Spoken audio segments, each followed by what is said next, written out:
Hello everyone, it's me again, and today we're going to be looking at something I'm really excited about. I actually just got it in the mail a little bit earlier today, and I was like, I have to do a video, and I have to open it today, because this is one I've been anticipating for a while.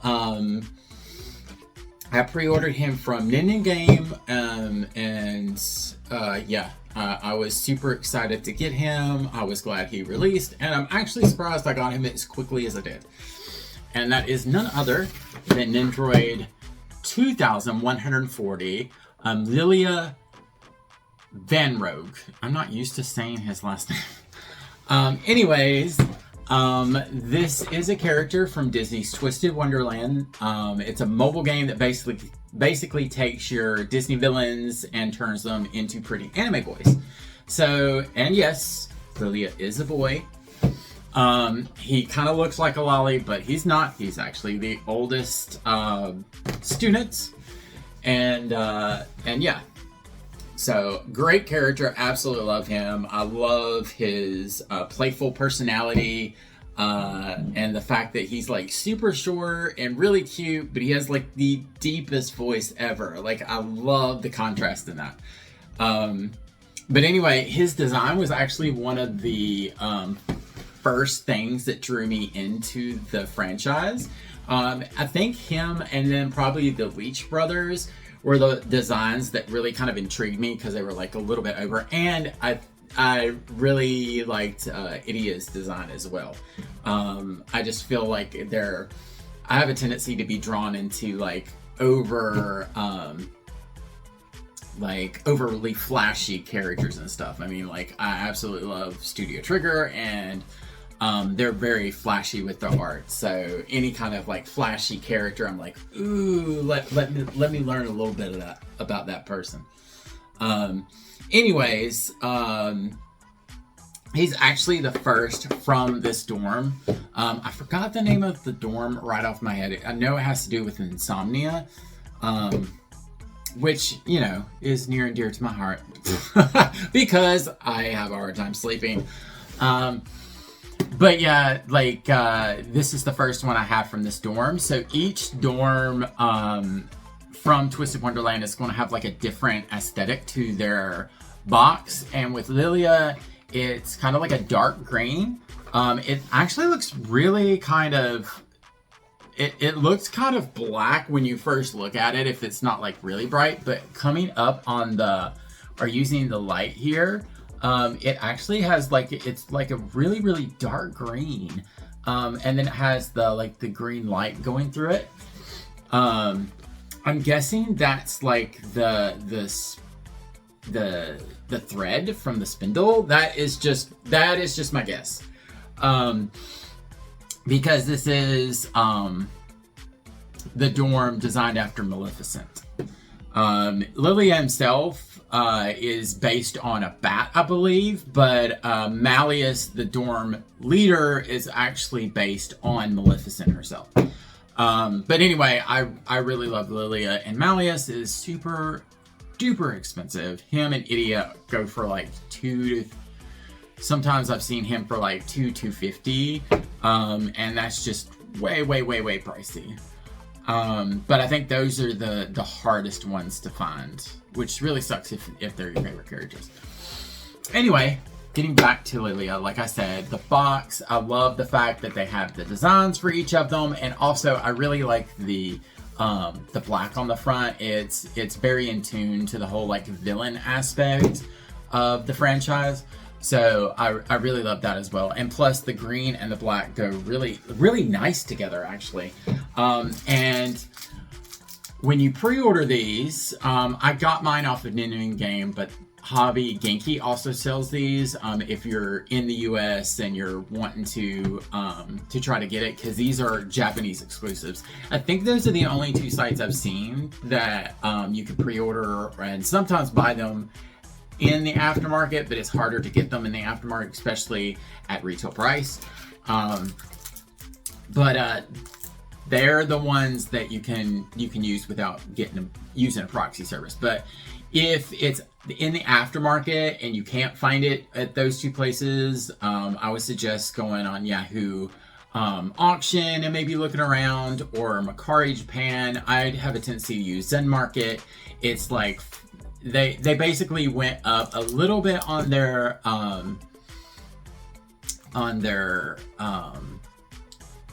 fee, but it's only 500 yen, which is literally basically like maybe $3 and some change US per item that you order. So, but if it's a lot of items, it's like if you got like 2 of the same Nendoroid, or you say you want an auction that had a lot of like 3, you only pay that one 500 yen fee. So I would suggest looking through their website, and it's real easy to look through if you're wanting to find ones that are already released and in the aftermarket. Because I mean, like, I've seen a couple of them go for good prices, and I've gotten several of like the dorm leads, because those were released prior to the global release of the game. So I was a little behind on the Twisted Wonderland at that point, and the dorm leads had already come out. But like I said, Idia and Malleus are going to be super hard and difficult to find. At least for like a cheap price. Now you probably could find them for about 100, maybe a little bit more, if you go through there. But otherwise you're going to be paying like, 200. I've even seen some go like up to 300, and it's just like, I can't do that for an Nendoroid. I can't. Anyways, so as I was saying before I interrupted myself, these come with a bonus cam badge. So this is of Lilia, and I really do love the design on this. It's really cute. I love his expression. I'm gonna have to do something with all the cam badges, at least the ones of my favorite characters. Like, I think I'm gonna keep all those. I may end up selling some of the other ones that I have, of the ones that I'm keeping the Nendoroid, but they aren't necessarily my favorite character. I might do something else with them, but I really do love this one. Anyways, enough of the talking. Y'all are probably like tired of listening to me talk about Twisted Wonderland, because y'all probably, if you're watching this video, you probably already know. But for those of you still holding on, let's go ahead and open him up and see what he looks like and put him in some poses. And here he is out of the box. Here is the main Nendoroid with his cute little smile. I actually really like his default face, which is very rare with Nendoroids that I'm like, okay, I might end up just using the default face. He's got a couple different arms. I'm glad they didn't do the whole like cut off, it looks like, at the mid of the arm. I wonder if you can switch out the hands though. I'll have to figure that out. Then he has 2 alternate face plates. You kind of got the smirk, which all of them have. And then he has an open mouth, closed eyes smile, which most of the time, y'all know, I'm not a big fan of them doing that, because I feel like it's them kind of phoning it in. But I actually don't mind it with him, just because you get to see his makeup.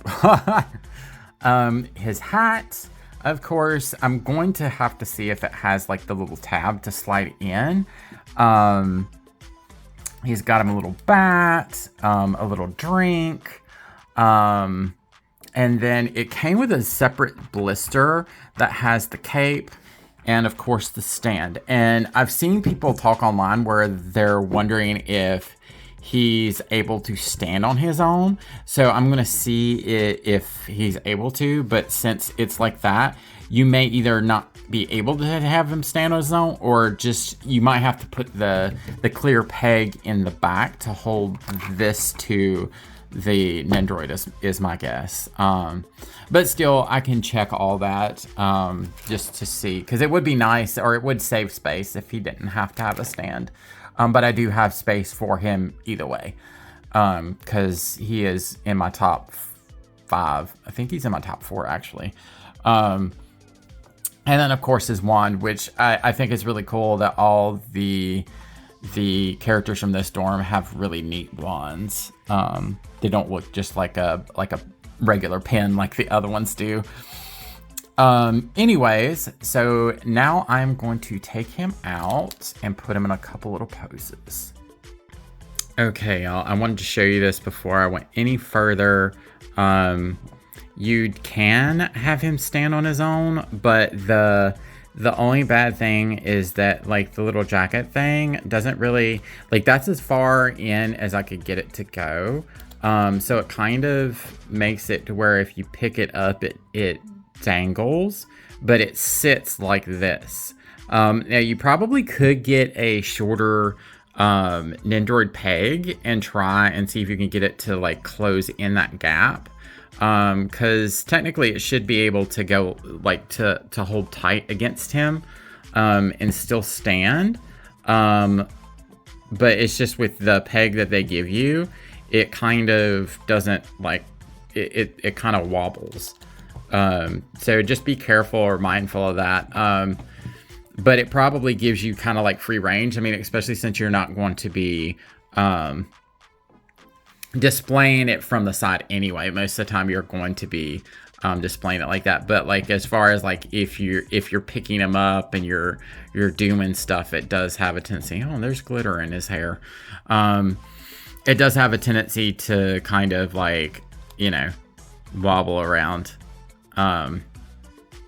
But anyway, so there's that. But I'll go ahead and finish putting him in a pose. Oh, and I also wanted to mention he does separate, but it's right here. Let's see if I can. This is hard to do because I am holding this like this. It's right there. Yeah. It's nice and hidden, which I absolutely love when they do that. When it's like, when it's a hidden divide, I just absolutely love it. But anyways, he's really cute. I'm going to go ahead and put him in a pose. Be right back. And here he is in his first pose. This one is kind of meant to look at it from a little bit of an angle. At first, I thought it was, looking at it on the box, I thought it was like straightforward. But he's kind of like, it looks like he's kind of shushing you. But I think this pose is really cute. When you do it from the side, you really do have to check and make sure that this, because it is so, it does wobble, that you kind of have to like make sure that it's in position, because really this is supposed to be like his jacket that he's wearing over his shoulder. So regardless if you're using the base or not, I would check and make sure. The only thing that I worry about not using the base, and on some surfaces, you have to be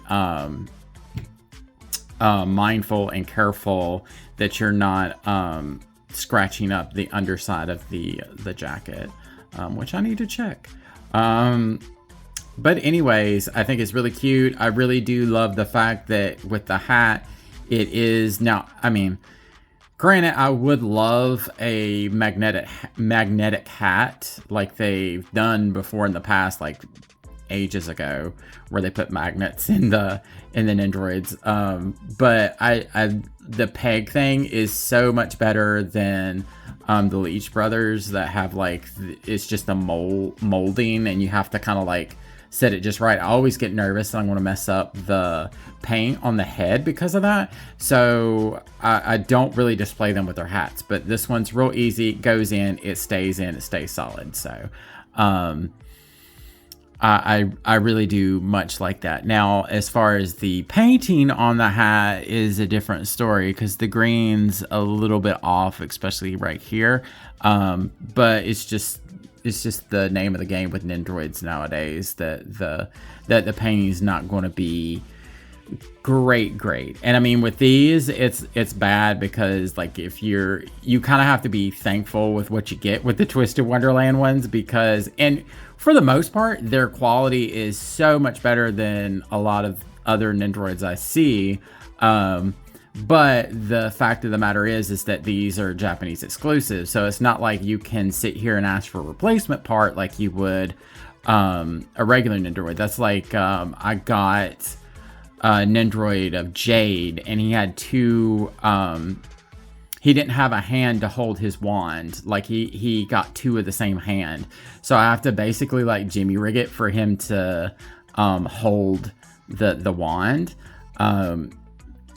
So it was just kind of like, well, I can't really ask them for another part. I mean, I guess I could ask like Ninden Game or Hobby Genki, depending on who I bought it from. But at the same time, you can't depend on that. But anyways, I think this is cute. We're going to go ahead and put him in his next pose. And here he is in his second pose. I wanted to show him holding the cup. He has a slight bent arm. The last one I used was the cross-bodied arm. I might would have used that. It might would have gone better with this. Perhaps. I don't know if the cup would cause, if it would be able to do it with the cup there, but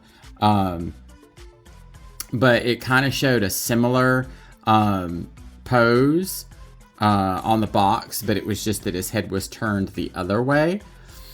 And then I added his wand because I wanted a pose where he was holding his wand to show y'all. And I did remove his hat for this one.